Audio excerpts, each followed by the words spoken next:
दागिन्याच्या दुकानात काम करणाऱ्या महिलेने वाढदिवसासाठी दागिने घेऊन 2 दिवसांच्या मुदतीत देण्याचे मान्य केले।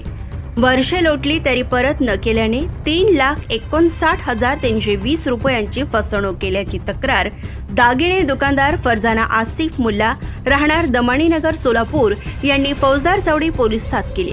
या प्रकरणी सोमवारी फसवणुकीचा गुन्हा नोंद करण्यात आलाय। तर पूजा सूरज घोगरे राहणार दमाणीनगर गवळी वस्ती सोलापूर असे गुन्हा नोंदलेल्या महिलेचे नाव आहे।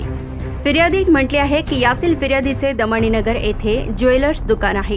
त्यांच्या दुकानात काम करणाऱ्या सुवर्णा शिंदे यांच्या ओळखीची महिला पूजा सूरज घोगरे यांनी कामाची गरज असून काम देण्याची मागणी केली। त्यानुसार तिला दुकानात कामाला ठेवले। वर्ष झाल्यानंतर 17 जून 2023 रोजी नमूद आरोपी महिलेने लग्नाचा वाढदिवस असल्याने 2 दिवसांच्या मुदतीवर तिने गंठण, पेंडल, ब्रासलेट, लक्ष्मीहार, छोटे नेकलेस असे एकूण 3,59,320 रुपयांचे दागिने घेतले। त्यानंतरही दागिने परत केले नाहीत आणि पैसेही दिले नाहीत।